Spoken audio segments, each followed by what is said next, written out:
Hi everybody. As you're jumping in, give us a tag so I can see that you're there and give us a wave and say hello. We're just chilling out for a little bit before we start. For you who don't know me, my name's Matt. I'm one of the coaches. Hey Sarah. Wave. Hey Emma. How you going? I'm one of the coaches at the Happiness Co, and tonight I'm going to give you a little bit of a crash course on all of the things about meditation that I've learned. So I don't want to get too deep into what's going on just yet, but I just thought I'd jump in a little bit early before 6 o'clock and say hello to everyone. So Sarah, how are you today? You want to give us a heads up on what's been happening for you on Sunday? And what about you, Emma? Maybe give us an emoji that describes your day the best. Hey Rebecca, how you going? Rebecca, give us an emoji that describes your Sunday the best. Tammy, hello. Robbie, all my favourite peeps are hopping on. Robbie, give us an emoji that describes your Sunday the best. Just one emoji. Hey Jody, how you going? Hey Rebecca. I guess everyone's excited to get back and do meditation with me. Hey Tammy and Rebecca. It's been a while in between meditations and I've missed you guys as well too. Well, Sarah's given a coffee emoji. I like that. So I'm taking that there was some coffees down by the river at a cafe or something. I like that. Oh, Robbie's been on the Deadly Treadly going for a ride. I like that. Kaylee, do you want to give us an emoji of how your weekend went? Everyone give us an emoji of how your weekend went. I think emojis are like a way better language. One, because I can't spell, but two, they give you a heaps better indication of how that person's going. Hey, my sister just hopped on. Hey, Rebecca, thanks for the support. Silvana's been training. I like that. Rebecca can't think of an emoji.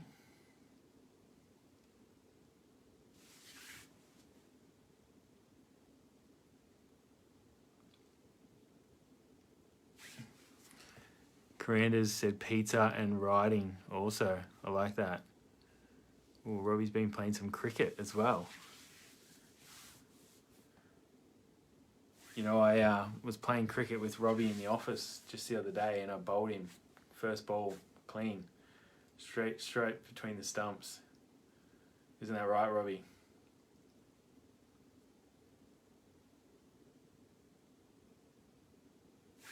I love it. Sounds like you've all had a pretty fun weekend. Thank you for sharing with me. I appreciate that. Hey Aisha, how you going? Kaylee's been swimming. I must admit, Robbie's a far better cricketer than me, I'll be honest. Rebecca's got the wine emoji out. She's been on the wines. Love it. All right, so it's just about to turn 6 o'clock.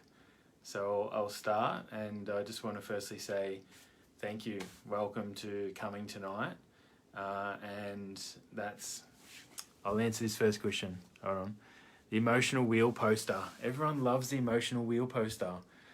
So the emotional wheel poster is from an online store called Redbubble.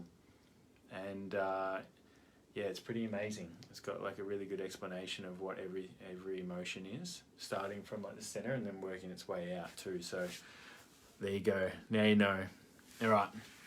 So firstly, thanks for joining us. I'm really blessed to be able to have learned as much about meditation as I have over the years. And I'm really excited to be able to share that to you tonight. So meditation is like so dear to my heart. It's such a beautiful tool that I've used to get me to where I am today. So for a lot of you that don't know me, I was in the Australian Army for 10 years and I was diagnosed with PTSD and major depression. And I really wasn't in a good way. I was really, really unhealthy. And if I think back to before I went in the Army, I grew up in a small country town called Wangaratta, Victoria. And I didn't learn the healthiest coping mechanisms of my family and some of the male role models around me. And I took those into the army, and then in the army and going to Afghanistan and going on a few deployments, I didn't really have the right tools to basically work through my emotions or work through what I was seeing, regulate my nervous system and all of these things. I didn't have that level of emotional intelligence or awareness, and meditation has been the tool that's allowed me to kind of get back to that. And also breath work as well. So what we'll do later on at the end of the session, we'll use breath work and meditation together to help you kind of drop deeper into your meditation. So when I come back from Afghanistan, I was subjected to about 270 rocket attacks in a 6-month period when I was in Afghanistan, and that really affected my nervous system. So I was really in my sympathetic nervous system, and I didn't really even know that my parasympathetic nervous system existed. And what meditation is really powerful at allowing you to do is kind of get into this parasympathetic nervous system state. So is breath work as well too. So that's why breath work can be a little bit more powerful before you drop into meditation in the modern day, because our life is pretty stressful these days. Our life can be pretty chaotic, and our life can be pretty overwhelming when we think about that the human species has only really been operating like this for about the last 100 years. And you can see that with the rise of mental health and some of the challenges that we have around the world, that we're kind of really struggling at what's happening within our environment. So meditation was a technology that was built so long ago, and we think thousands of years ago that meditation existed, and it's been a tool that's been passed down over the years to today, to this moment. And really, meditation can be pretty difficult to apply in this modern world because it is an older technology. It's a very powerful one, but when we're very stuck in our sympathetic nervous system, when we have a lot of stress going on, when our mind is very conditioned to worry about the future and our mind is very conditioned to not be present, meditation can be a little bit difficult.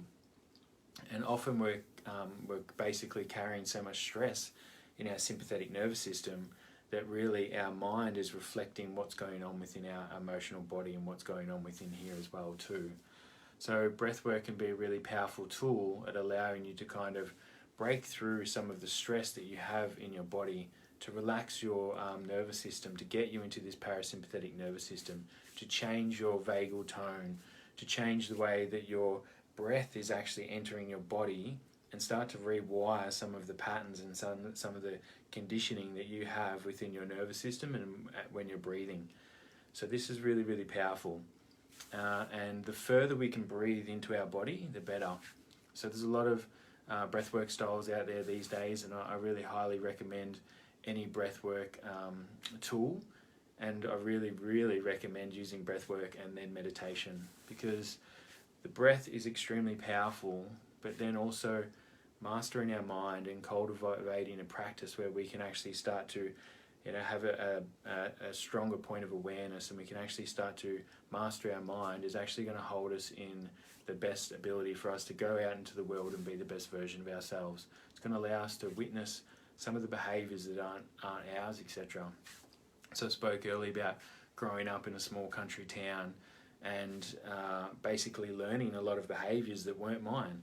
I'd look to other men in my environment and I'd take on those behaviours, and I would think that that was me. That was my identity, and my thoughts, my feelings and my actions were based off what I learned off other people. So take that out into the world, and my thoughts and my feelings and my actions are aligned with somebody who's not me, and somebody that I've learned off who probably was going through their own stuff at the time and probably didn't have the emotional intelligence to regulate their own mind, their own nervous system and their own body.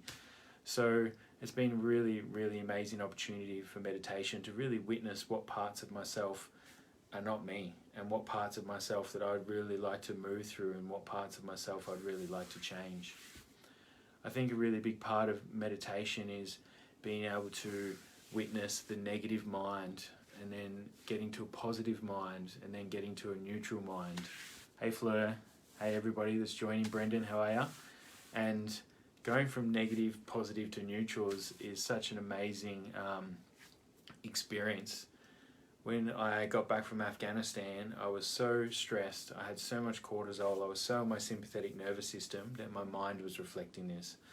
My mind was looking for the negative things in my world, and my mind was looking for stress, and basically holding on to these bits of stress and using it to stimulate my nervous system and stimulate this basically addiction that I had to certain parts of myself.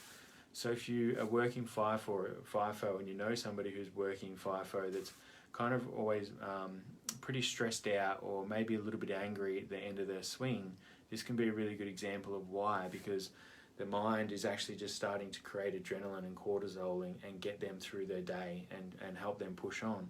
And that's what happened to me when I was on operations. So that was the negative mind, and I was really stuck in that for a number of years, and that was pretty toxic to my health and my nervous system. And when I started to meditate and do breath work, it really allowed me to become, first of all, a witness to some of the stories I was telling myself. And as my good friend Julian Pace always says, the stories that we tell ourselves are the world that we create around us. And how do we know that we're actually telling ourselves a negative story if we can't actually witness that? If we don't actually have a level of awareness to know that we're using negative words. So meditation is extremely powerful at allowing you to cultivate this sense of witness within yourself where you can actually choose to react or respond. So if we're really, really in the story of stress, if we're really under this umbrella of stress and we're the main character and we're population 1 stress town, it's going to be quite hard for us to kind of get out and witness our own level of stress and witness our own emotions, etc. So meditation is really, really powerful at allowing us to come out of that just for a second. We can become the witness of stress town and witness maybe some of the things that we're actually reinforcing the story of stress with. So very, very powerful to allow us to actually start to witness some of ourselves. And you know, that's where we have the next phase of our mind. It kind of goes into this positive mind, and we have positive self-talk. So when we can start to witness the negative side of ourselves, we can then maybe transition into what we could be the positive mind, and we're starting to talk about all of the positive things that we see in the world, and we're really focusing on all of the good things. And when we focus on all of the good things, that's a really amazing opportunity to start to regulate some of our nervous system, because we're not focusing on as much stress. We're not seeing the world through a negative lens. We're not filling ourselves up with cortisol, etc. And our life is a lot better. So you can see some really, really amazing examples of this in, say, the 21-day challenge that the Happiness Co puts on, which the fundamental of that program is to rewire your mind for gratitude. And as we start to see gratitude in our life and we start to give more time and attention and awareness to gratitude, we can actually then start to become more in tune of what we can be grateful for in our life. And we can actually recondition our mind to start to become more grateful as opposed to negative. So we've gone from a negative mind to a positive mind. And then also through meditation, it allows you to go probably a little bit deeper, which is to a state of neutral mind, where you can actually start to be that centered in your nervous system and that centered in your body, that there is kind of no negative and no positive. And I know this might be a funny state to talk about, but for some of you out there, this will land for you. And when we can actually start to remove some of the labels of good or bad or positive mind or negative mind, and we actually come to a state of neutral, we can actually then be even more centered. And when we're not actually moving up and down and we're not attaching thoughts and labels and judgments to all of these things within our life, and that's the neutral mind, to actually stop a further process of the mind of us labeling and judging everything, it allows us to become even more present in our body. And ultimately that's the whole goal of meditation, is allowing us to kind of get out of our mind and be present in our body and present in our heart and present with what is. So that's really, really powerful. Some really amazing science out there these days for anyone that would like to read up on this, which is called wanting versus liking. So wanting versus liking is some studies that have been done all around the world that basically show us some of the key receptors and neurotransmitters that are in our mind. So dopamine, oxy, and serotonin. Dopamine is a substance that can be released in the mind through when we're addicted to something, or it can also be just something that we are basically craving to numb out our emotions or to kind of be in a reward cycle. And often our reward cycle is something that's based in the memory aspect of our mind. And when we're recalling parts of our memory from the past, we're not actually being present. And when we're actually in our body and in our heart, this is where the other neurotransmitters of oxy and serotonin come in. And these are the ones that are actually the feel-good emotions. These are the ones that actually make us feel joyful and loved and all aspects of being centered in our body, versus dopamine is the one that is actually more of us going up into the mind and participating in these reward cycles. As I said, the reward cycles are based over time. They're based off, hey, I did this previously and it made me feel good, I want to do it again. So when we wake up in the morning and we start our day, we all know about morning routines. We all know about how we can be more relaxed in the morning, not be on our phone and not be on the TV, and then that can actually set us up to have a better day. So that's why, wanting versus liking. When we wake up and we jump straight on our mobile phone, what we're actually doing is we're conditioning ourselves to go straight into a dopamine reward cycle. We know that our mobile phones are such an amazing tool in the modern age, but they actually have a high level of dopamine addiction for the human mind.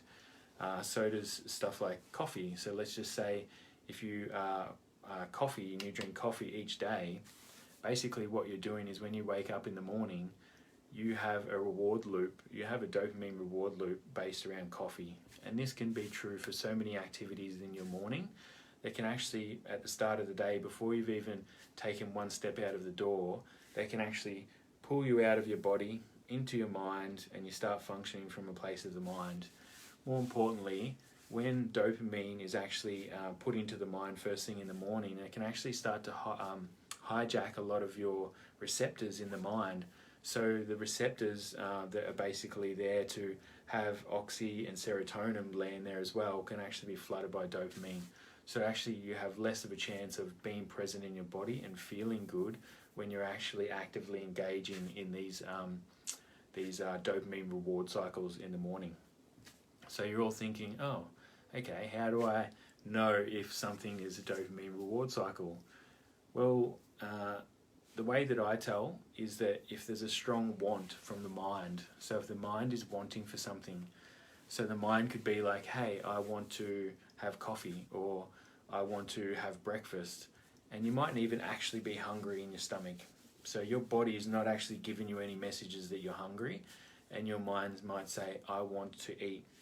So this is your mind's way of actually kind of basically reinforcing the addiction of dopamine within your mind. And actually pulling you out of your body and not being present.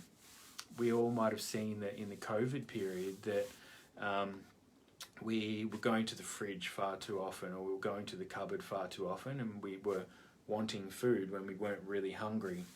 And that can be a really good way of how our mind is actually kind of covertly tapping out of our body and our emotions. Because when we're present in our body and we're present in our physical body, that's a really good time for us to actually process any emotion or process anything that we haven't dealt with, heartache, all of these things.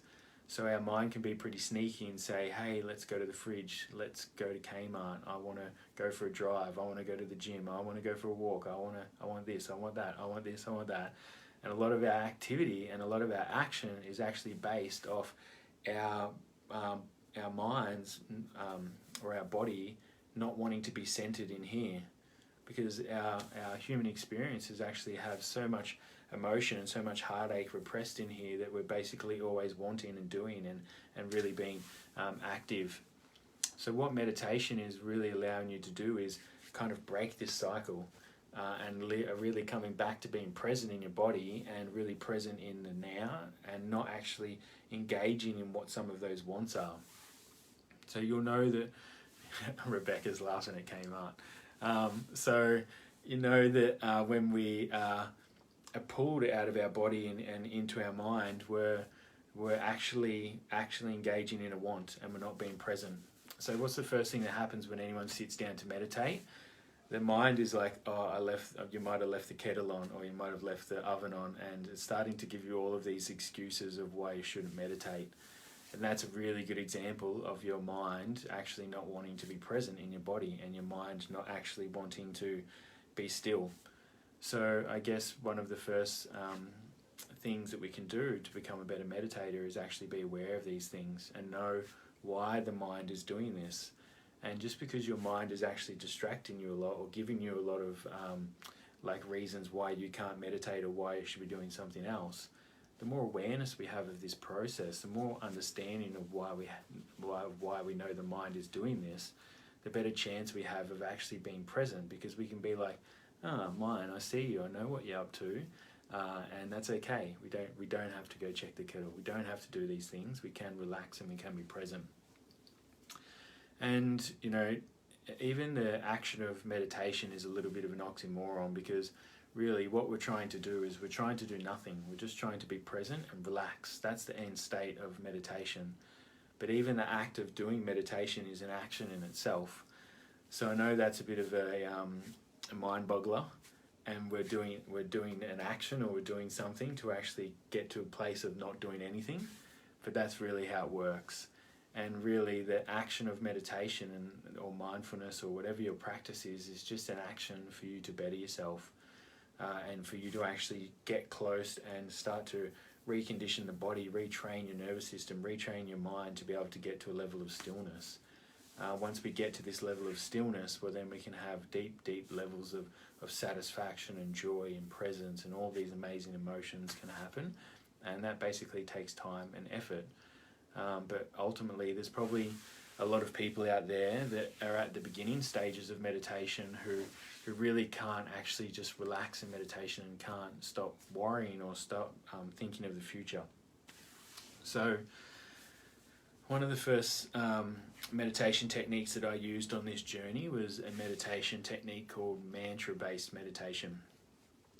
Our good friend Justin Langer, who was on the platform earlier and spoke with Robbie, and Robbie gave him an interview, he spoke of transcendental meditation. So transcendental meditation is a mantra-based meditation, and basically what we're doing is we're repeating a word inside our mind as a little bit of an anchor for our awareness and our presence within our mind to just be present on the word.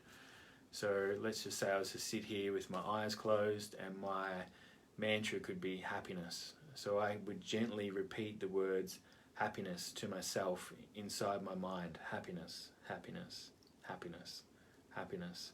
As fast, as slow, as soft, as loud internally as I wanted to.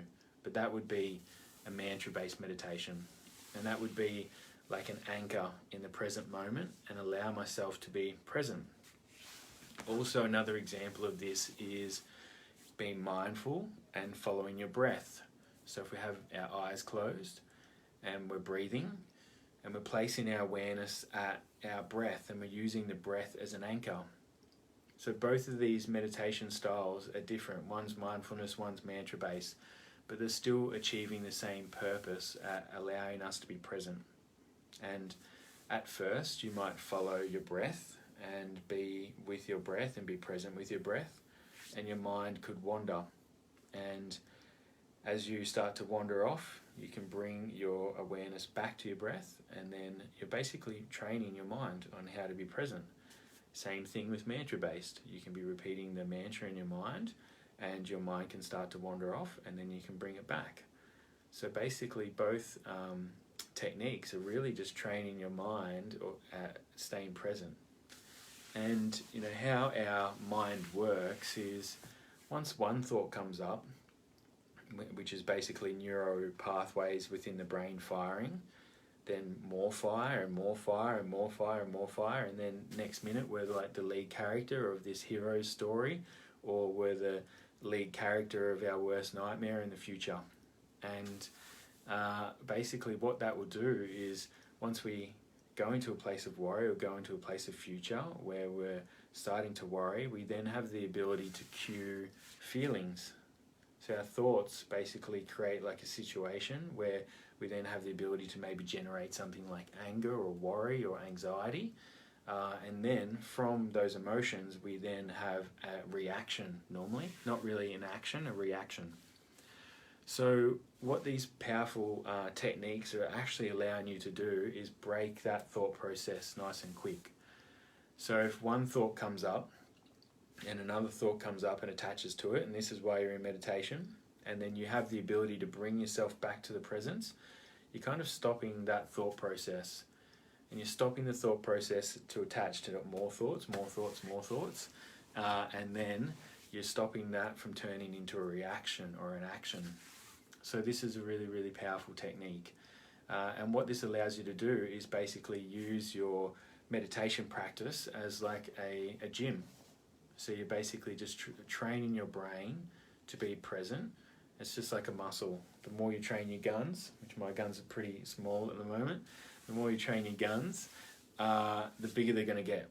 And the more you train this ability to be present, the quicker this is going to get. The quicker you're going to realize that you're even drifting off in the first place. You might even be able to train this so effectively that you don't even wander off at all. You might be able to just be present. So this is a really, really powerful technique to do.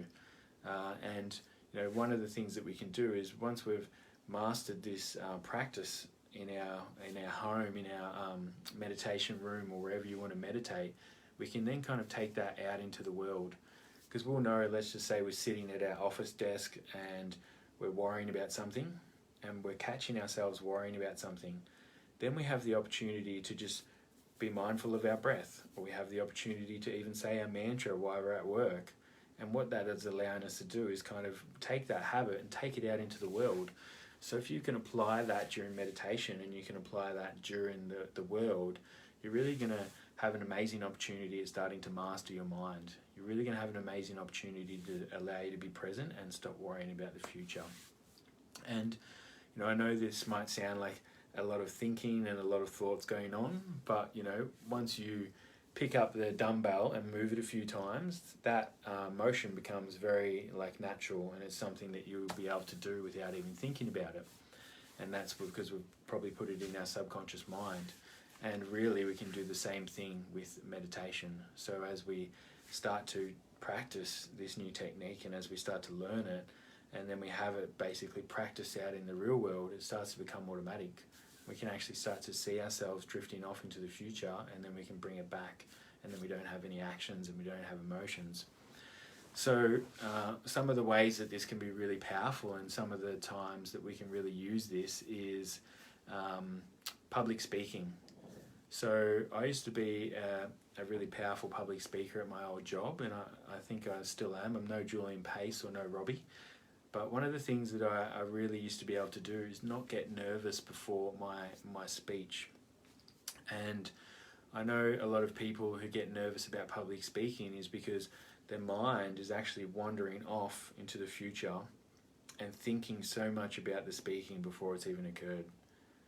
And they're already living in the future and not actually being present in their body, and then ultimately they're creating this level of separation, creating worry and stress and all of these things. And that's ultimately how you're always going to turn up to do the talk if you're not actually present in your body and you're allowing your mind to get carried away. So if you master this technique, it can really help you level up your public speaking. Another one is space holding. So if you want to be a coach, or you want to help somebody, or you just want to be an amazing partner for your relationship, being really present and having this anchor of a mantra with your breath or your mind is allowing you to be really present. And you know, sometimes when we're holding space for our relationships, or sometimes we're being present for our relationships, and our partner says something, that can allow our mind to wander. So by actually having the ability to be really present in your conversations with your loved one, it really allows you to kind of stay anchored into that moment and not get too carried away with what your mind is trying to tell you or what situations it's trying to jump to. It's just allowing you to be present with your partner and really listen to what they have to say. This is not a skill that really come naturally to me. As a male, I instantly wanted to problem solve my partner, like probably a lot of guys out there in the world have and still do. And this was a really powerful technique. It allowed me to break some of those behaviors, and it really allowed me to just be present and not get carried away with what some of my old thought patterns and conditioning might have wanted me to do. So that was really powerful. And I guess the same as space holding, and it comes listening as well too. So when we have done a lot of meditation and we have the ability to be aware of our heart and aware of our center point, we can actually start to listen through here as well, through meditation as well too. So that's an extremely powerful tool, and something that we can practice with is being present in our heart and being aware here, and actually listening to conversations from here, and actually talking from here as well too. So when we're talking from the heart, and when we're talking and when we're listening from the heart as well too, we don't have as many stories, we don't have as many defense mechanisms, we don't have as many there's much junk going on in our mind, and it allows us to be so much more profound in whatever we do. So there's some of the benefits that you might normally hear about. And I just thought I'd like to apply kind of meditation to a few everyday activities and how they can kind of like turbocharge your life. There are a lot of meditation apps out there, so I'll just talk quickly about 3 apps that I normally use. First one I ever started on was Headspace, and Headspace was a really kind of basic, simple app that's basically based around mindfulness. But mindfulness is a very powerful meditation technique, and one that I would really and highly recommend, because some of the meditations on there allow us to kind of be present in the body and what was happening in the body and what we're feeling in our body. And often as men and women, we've disconnected from a lot of our emotions that we're feeling in our body. We're disconnected from a lot of our things that we're feeling in our body. So what meditation is a really powerful tool to do is actually to start to create cognitive functions and cognitive messaging back to certain parts within our body. And mindfulness meditation is a really, really powerful tool to be able to do that. So as I spoke earlier, the mantra-based meditation is kind of like very in the mind and word-orientated. The mindfulness one is breath-orientated, and you can already see that we're starting to create cognitive functions down to our belly to see what our breath's doing. And as we start to create more neural pathways from our mind to our breath, we can actually then start to be more present of that during our day as well too. So we can be more present of what our breath's doing and what the rest of our body's doing. And that can be extended to all parts of our body. So you could do a meditation where you could try and breathe into every part of your body. And what that's going to really allow you to do is to create more neural pathways to parts of your body. And, speaking from a trauma perspective and from a PTSD perspective, there's a lot of people out there that have really disassociated from quite large amounts of their body, whether it be from the waist down. A lot of people have extremely disconnected from parts of their sexuality, from shame, parts of the base from fear, and where a lot of these emotions are generated within the body, and sometimes they can be that overwhelming that we can actually disconnect from them. So, one of the reasons that our mind can be so busy is because we are sitting on volcanoes of repressed emotion, and we're sitting on parts of ourselves that we haven't dealt with yet. And how that can show up is through chatter in the mind and through basically our mind not being still, because there's parts of us that we haven't witnessed. So that mindfulness meditation can be extremely powerful, allowing us to kind of tap into parts of ourselves that we might have disconnected from. And I guess a couple other points to mention before we get into a little meditation would be witnessing versus responding, or reacting versus responding. And I spoke earlier about kind of being the witness of our, we're stressed, we're under the umbrella of stress, we're the number one population one of Stress Town. And when we're in that kind of environment, a lot of our reactions or our triggers, we're going to basically react from that. But if we have the cognitive ability and we have the meditation practice to be able to develop like a form of witness, what that allows us to do is like step out of that mayor of Stress Town and witness parts of ourselves. And what that witnessing allows us to do is kind of really respond. So as we see stress and as we see our thoughts, and as we see the mind for truly what it is, we could then say, hey, that's not me. That's not how I want to behave. That's not what I want to do. And you can kind of let that go. And this can be a concept that can be pretty difficult to explain, because it's something that kind of has to be witnessed for yourself. And I hope that some of you actually have the ability to be able to step outside of yourself and witness parts of yourself that you mightn't be aware that you're doing, or some of the behaviours that you mightn't be aware that you're doing, and then allow yourself to upgrade. Witnessing yourself is so powerful, and we have so many layers of thought patterns. We have so many layers of survival mechanisms that exist throughout the mind. So the more we cultivate this witness, the more we can see within ourselves. So a really good example of this might be judgment. And I know that that's a pretty big one these days, because the world has a pretty big focus on judgment. So whether it be through your appearance, through your behaviours, through your actions, we can be extremely quick to judge other people for what they're doing. And ultimately, when we judge somebody else, we're really judging ourselves. And being the observer of external judgment or internal judgment can be really powerful. So let's just change the umbrella now. We've gone from mayor of stress town to mayor of judgment town. And judgment might be one of our go-to ways that we're actually judging people. And for multiple reasons. We might be judging people because we have low self-worth and we want to make ourselves feel better. We might be judging people because that's just a pattern of behaviour that we have. But regardless of why the judgment was born or why we're doing it, we will have the ability to be able to witness ourselves and witness when we're judging, and cultivate a new level of awareness to that. So judgment, comparison, shaming, all of these things can all be witnessed within the mind, and have like a level of awareness that you can start to step through and remove from your behaviours and from your life, etc.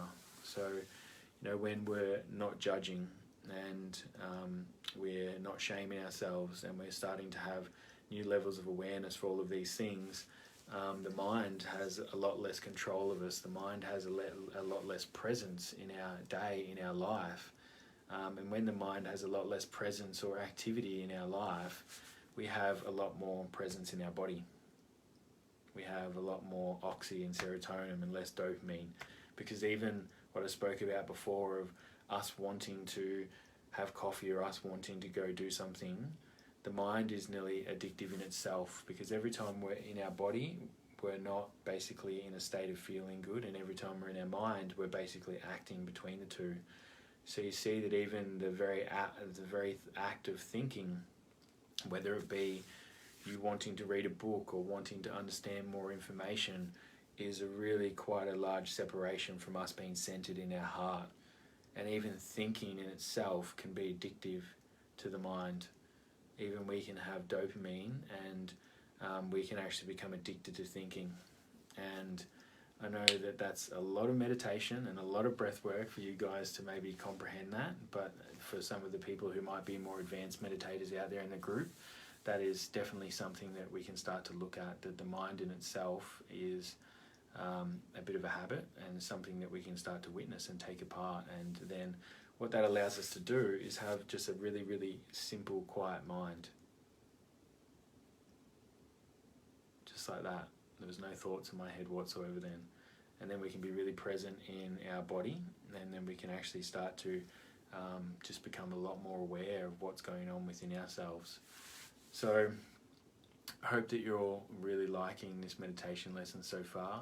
I've tried to give you a balance of kind of some scientific explanations, so it's not very woo-woo. I know a lot of people out there can think that meditation can be pretty woo-woo, and I really like to be able to give like a logical explanation of why meditation is as powerful as it is. So we'll start to talk a little bit about breath work, and then what we'll do is about a 10 minute meditation towards the end. So breath work is extremely powerful tool that I spoke of before, that allows us to kind of regulate our nervous system. but also what that allows us to do is drop into deeper meditations. So if we're coming from home or we're coming from work and we're stressed, if we're coming from work to home and we're stressed and we've got a lot on our plate, and then we sit down and we try and meditate. So let's just say we've come in out of from work to home, we're sat down, we're trying to meditate. What's your mind going to look like? Let's just think of that. Your mind is going to be all over the shop. Your mind's going to have the tasks that you're thinking about. You know, maybe what's for dinner, what's here, what's there, what's that.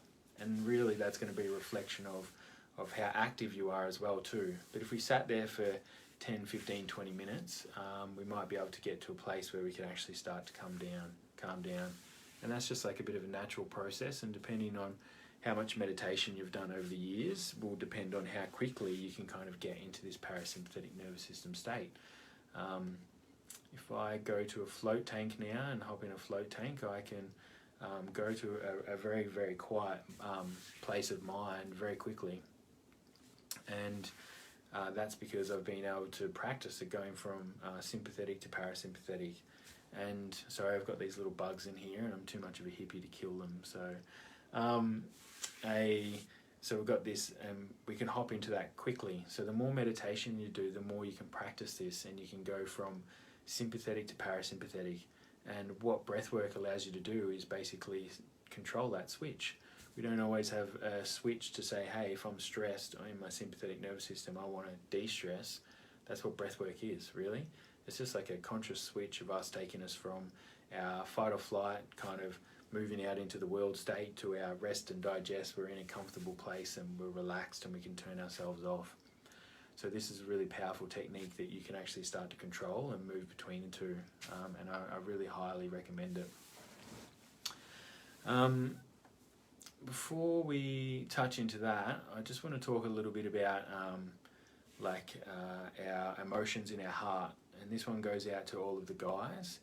That a lot of the times in our life, when we go through struggles or we go through pain and we go through, it could be the loss of a child, like my good friend Adam spoke about the other day, or it could be the loss of a relationship, or even your parents breaking up when you're a kid. A lot of these things that we go through in life can be quite daunting on our heart. And society as a whole doesn't really give us the ability to really express our emotions these days. We have a lot of shame, we have a lot of judgment, we have a lot of guilt around us expressing our emotions. And we can basically have a lot of these stuck in our body and not actually be allowed to kind of feel these. And once we actually start to repress or suppress any emotion, we can then also basically turn off the good ones. So if we're thinking about sadness and we're holding our sadness down, I believe, it's my personal opinion, that it's actually going to stop us from feeling as much joy. So these are kind of related in a sense of, if we're repressing some of the pain and the heartache that we have in our heart, also our ability to be joyful in our heart is kind of influenced as well too. So by you actually cultivating a meditation where you can actually come back to being present within your heart and starting to meditate on your heart, it's no different to training the bicep. If we're lacking in a level of compassion, or if we're lacking in a level of love for ourselves or for other people, we can actually start to retrain this, and we can give our heart a level of awareness to start to process what might be present there, or start to strengthen what might be lacking.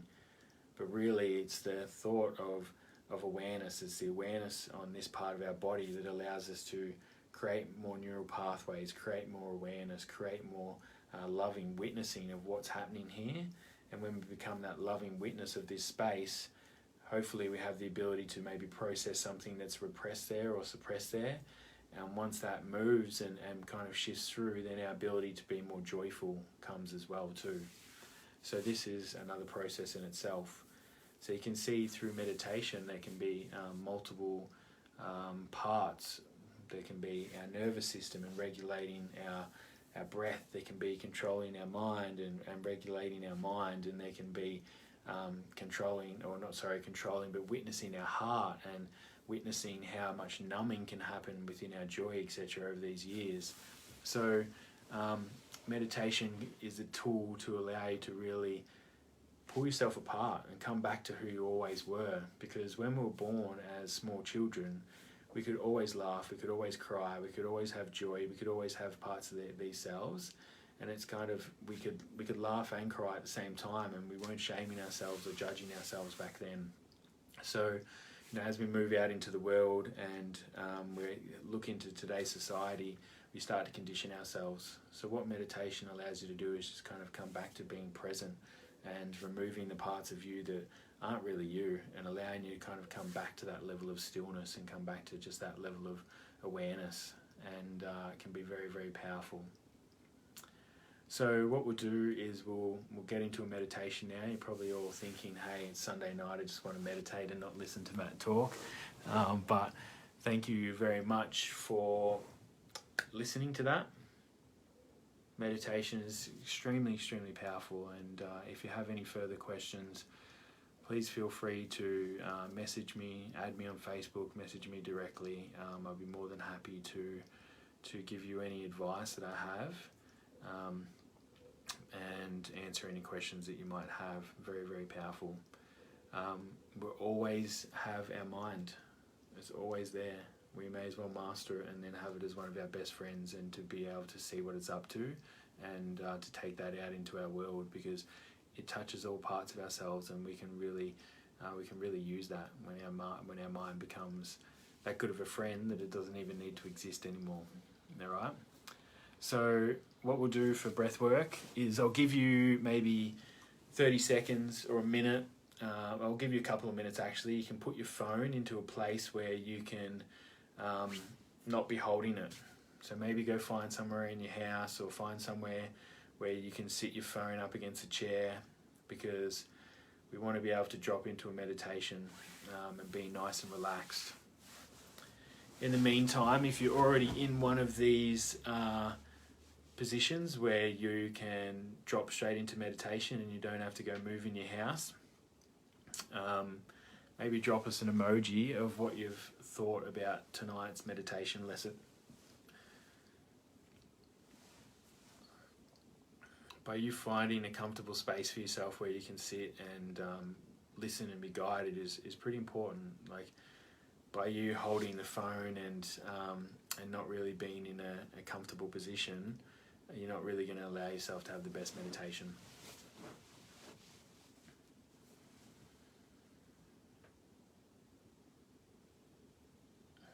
So we can start to get into this space. Now, before we actually start the meditation, I want everyone to set like a little intention for their meditation. And sometimes during meditation, I set the intention of just connecting to my true self, my true nature. And that's it. I'm just connecting to my true self or my true nature. And I say those words to myself in my mind, and that's my intention for the practice. So I'll give you 30 seconds to come up with an intention, and allow you to set that for yourself before you drop in.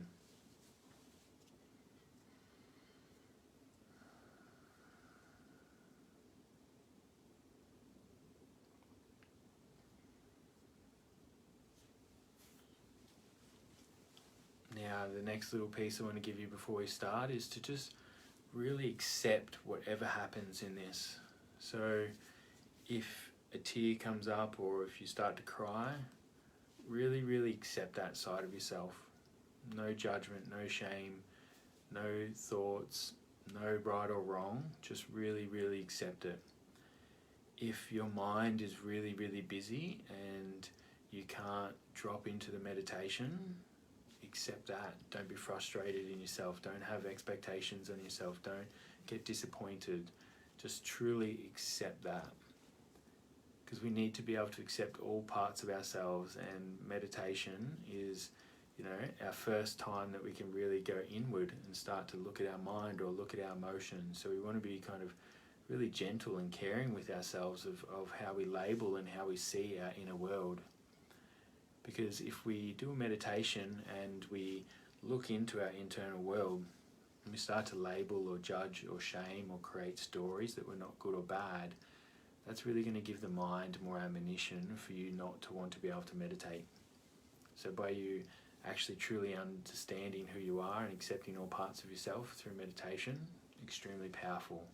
Took me a while to get this one, so I'm really glad that I can pass this knowledge on to you tonight and help speed up your practice so you can be a better meditator. So the first thing we're going to do is we're going to place our hand on our chest and a hand on our belly, and we're going to go through a breathing sequence. And we're going to do 10 breaths, and this is a breath that's called open mouth connected breath. So I'll do a demo first, and it'll look something like this.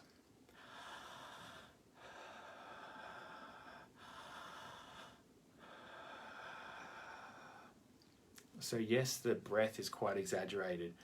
You can see my back expand, you can see my belly come out, and my ribs come out as well. And that's how we want it to be, because we're trying to retrain the body, we're trying to retrain the nervous system, retrain all of the parts of ourselves that we want to give oxygen to all of it. Some of you might be able to breathe all the way down, and if you really want to go for bonus points, you can breathe in and actually feel the underside of your diaphragm push down into your genital regions. So that's kind of like the best place you want to breathe, would look like this. And you can see as my torso extends out, my breath is actually penetrating down into like my genitals, etc., which is allowing my breath to connect all the way from my mind all the way through my body. And that's the holy grail of kind of breathing. And that's kind of what we're doing here. We're kind of allowing ourselves to retrain our breath. So everyone can place their hand on their chest, hand on the belly. Maybe for the first round, if you feel called, you can do the breath work with your eyes open.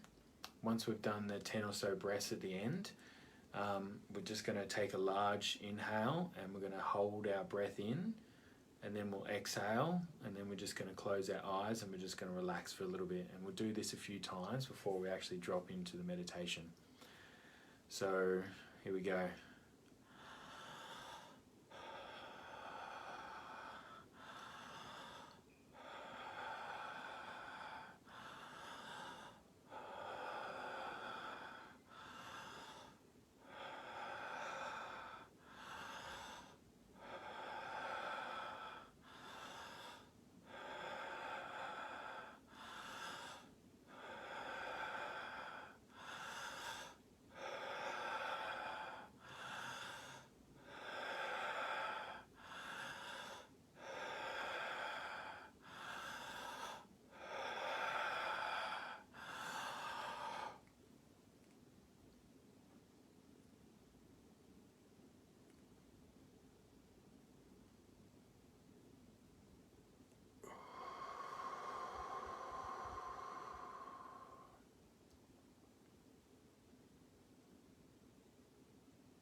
So with your eyes closed, just feeling into your body, feeling and just tracing where your breath's at, just keeping your eyes closed.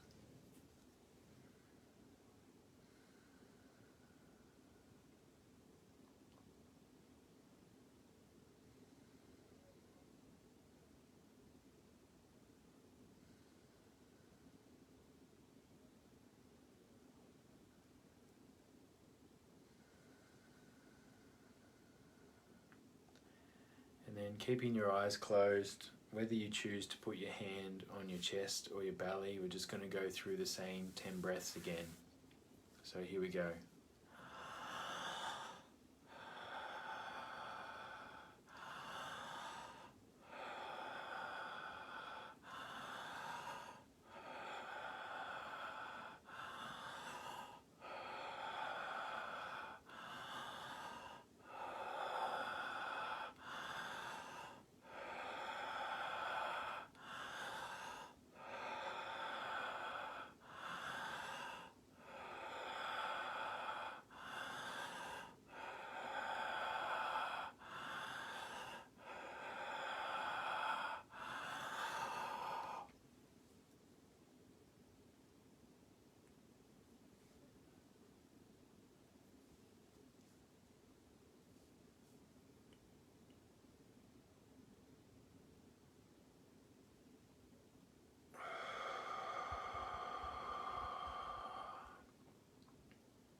just with your eyes closed, just resting in this.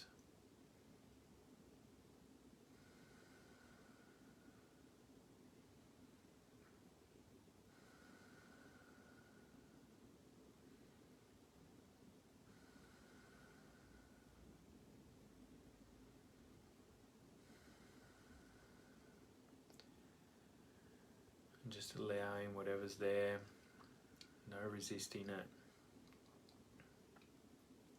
No resistance of thoughts. Just being aware of your breath. If your mind starts to wander, just bring your awareness back to your breath.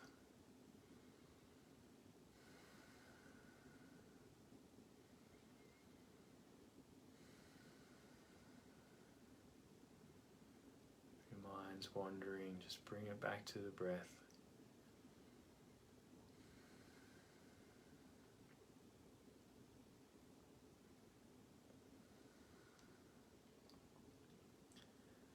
So we're going to go through one more round of breath work, and then we're going to stay anchored in our breath after the breath work, and I'll start some music, and then I'll take you through a small guided meditation of allowing you to connect to a few parts of yourself.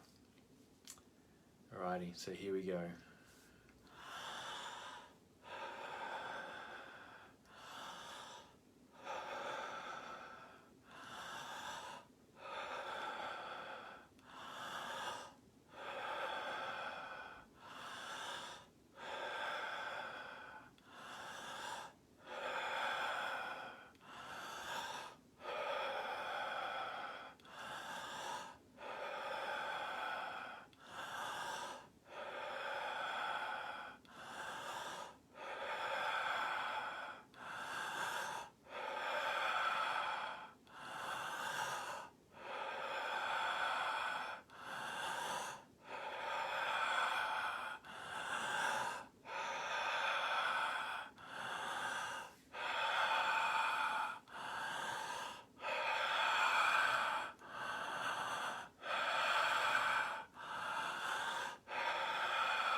Holding the breath.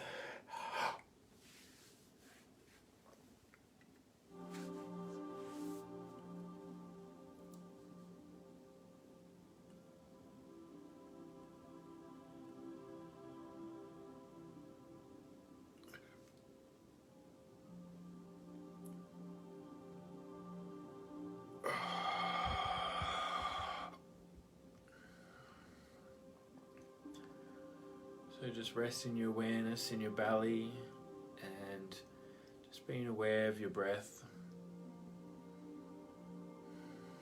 If your breath is in your chest, just being aware of your breath wherever it is for you in your body. If you can breathe past your belly and have an awareness of your breath in your lower diaphragm, just resting your awareness there.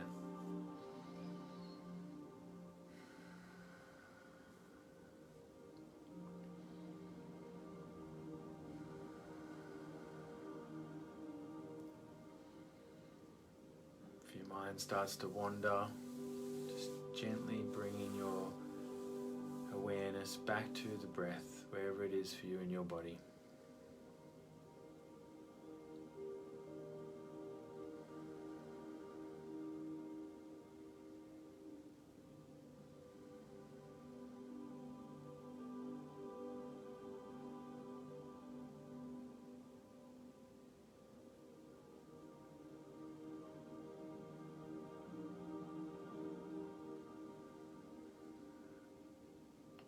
Starts to wander, just gently bring your awareness back to your breath and accepting and allowing what is, accepting your thoughts, allowing your mind to wander, just gently bringing it back. No disappointment, no frustration, just deep acceptance for every part of yourself, thoughts included.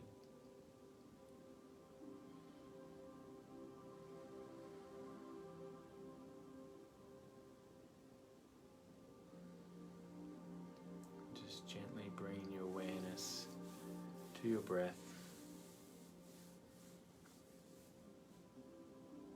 Now I'll ask you to keep your awareness at your breath. And I just want you to think of a time in your life where you felt deeply loved, or where you had a deep love for somebody else. Just a time in your life where you can go back to find that love.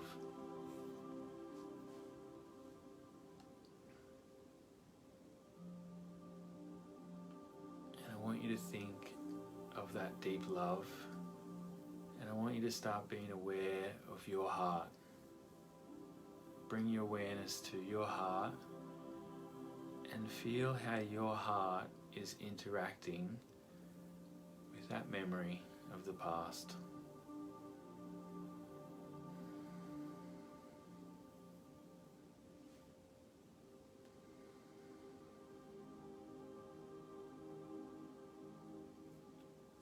Was it the love of an ex-partner? Was it your wedding day? Was it your first child being born? Whatever it was, see if you can go back to that. And we can use that as an anchor to try and cultivate an emotion within us, a joy. Your love for your ex-partner or your current partner might be so overwhelming that it might actually bring up some sadness or a few tears. And I really just want you to allow that and just be present with whatever your heart is bringing up for you.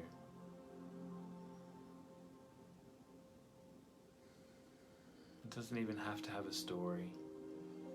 You might have an overwhelming sense of emotion,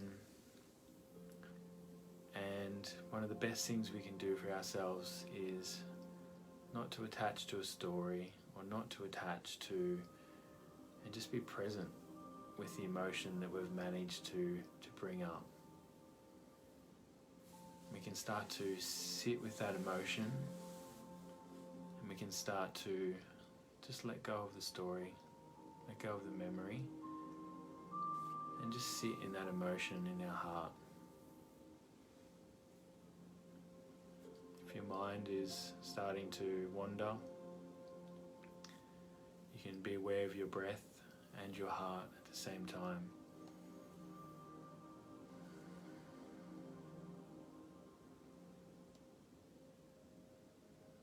And I want you to see if you can take some of that love that you have for somebody else. See if you can sit in that love for yourself. If you can give your own heart some of that love and care, some of that joy, and whatever that experience was, see if you can sit in that and cultivate that for yourself.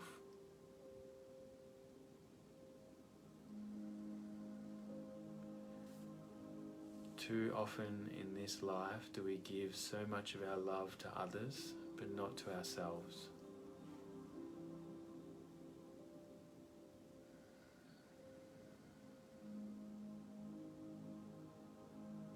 And when we can start to cultivate a deep level of self-love for ourselves, self-care, through a state of being and not through a state of action and a state of doing, we're allowing ourselves to come to a really close state of beingness, of your truth.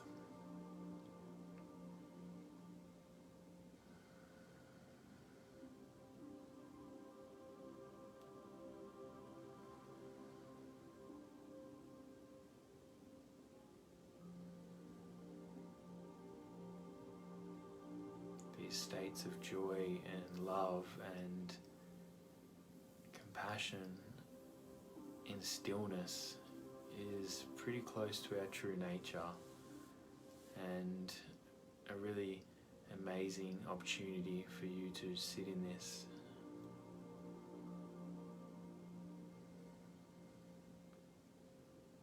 If you're having some emotions come up, I just really want to give you some compassion and love right now for what you may be going through. Just really encourage you to accept and witness whatever's coming through for you in this meditation.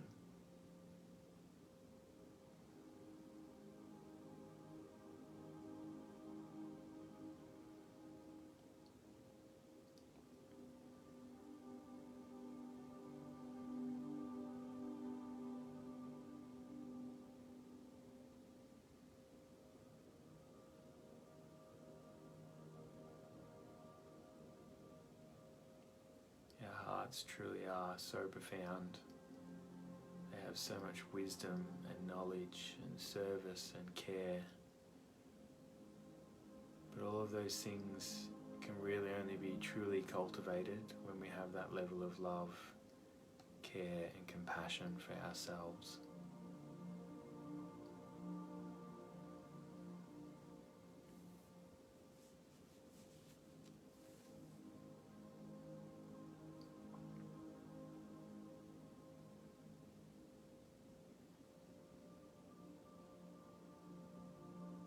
While we're here in our hearts, I want you to take a second to recall if there's a moment in your life that you need to give yourself forgiveness for, that you need to accept something within you. And I really want you to give yourself permission to give yourself forgiveness for that action, for what it is that harm you may have caused for yourself or for others. And I really want you to cultivate a sense of forgiveness.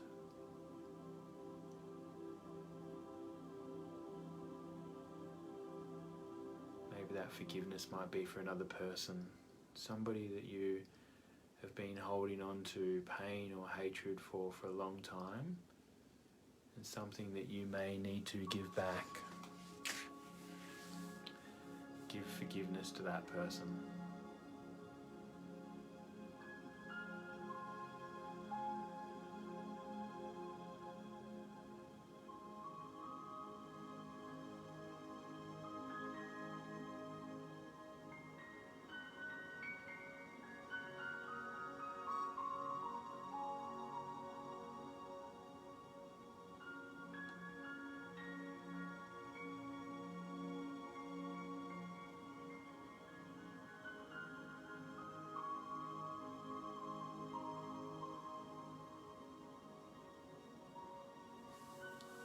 True forgiveness is a superpower,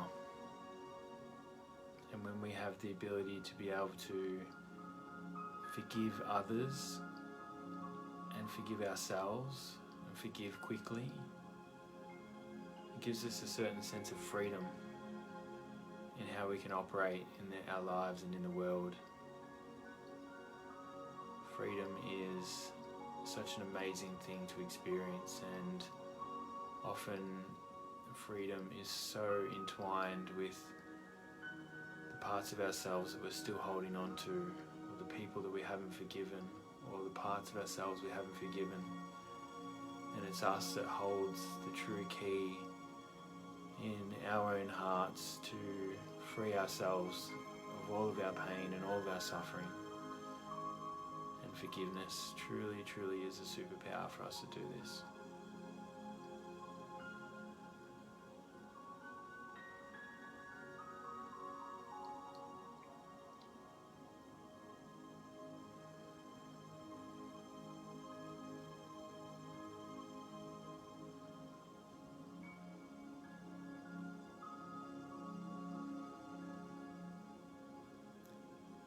Just before we finish the meditation, I want you to think of someone or something that you're extremely grateful for. And I want you to feel gratitude in your heart.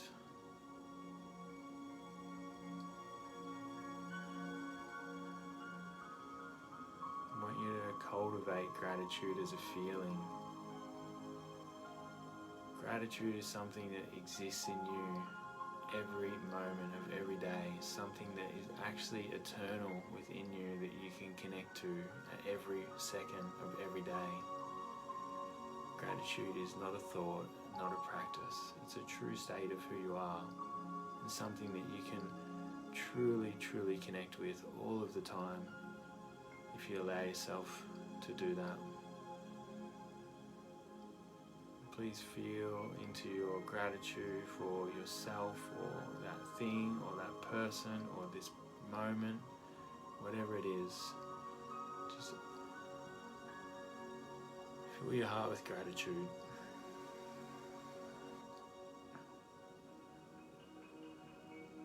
Give some of that gratitude to yourself for showing up tonight, for expanding yourself around meditation, for allowing yourself to create a new story with meditation, for allowing yourself to understand your mind on a deeper level. And may you take some of this joy, forgiveness and gratitude out into the world and your families to make it a better place.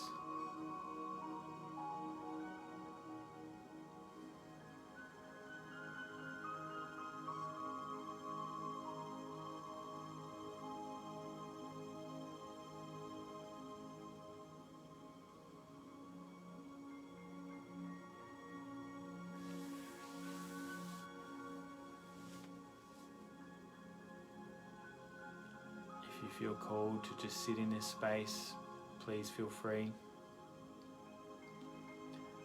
I'll hang around online and keep playing this lovely music for a bit longer, and happy to answer any questions that you might have around meditation, answer any questions about what you might be going through as well too, and just want to say thank you for joining me.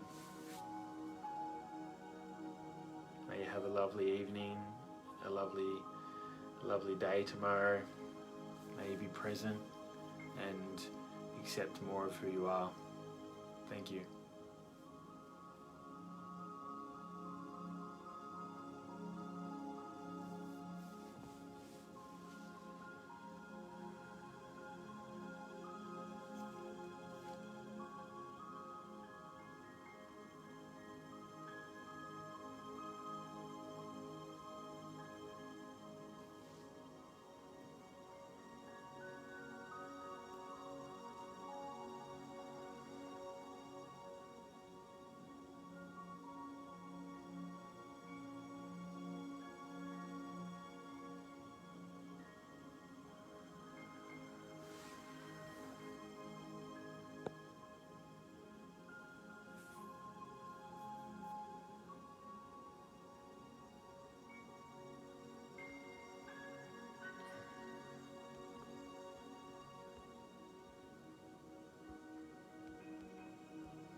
Also, if you feel called to ask me something a little bit more personal, please feel free to send me a voice memo on my Facebook after this as well too.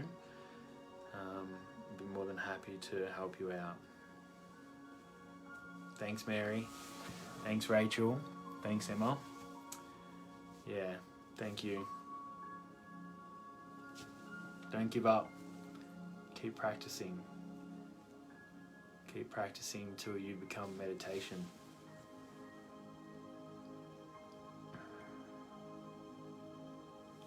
Thanks, Beck. It's amazing to see you supporting me like that. Yeah, amazing. Thanks, Kaylee.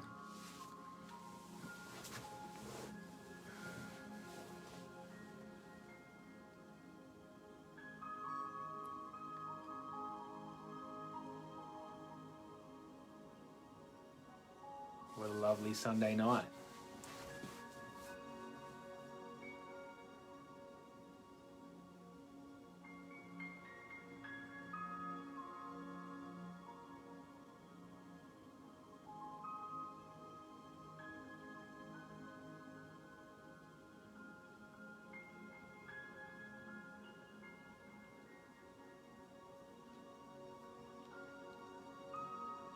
So for anyone that's just tuning in, just finished the meditation, just allowing some personal time for people who may be accepting parts of themselves or witnessing parts of themselves, and yeah, it's quite lovely. You'll be able to catch the replay, and I hope that you're all joining this evening. And yeah, thank you, Rebecca. It has been long overdue, hasn't it? It's amazing how powerful meditation can be online as well, isn't it? Just like we're back in the hub. So thank you.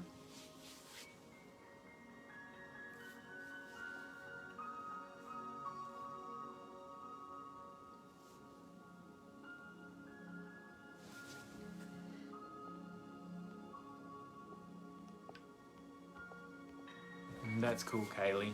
Thank you for that. Thank you for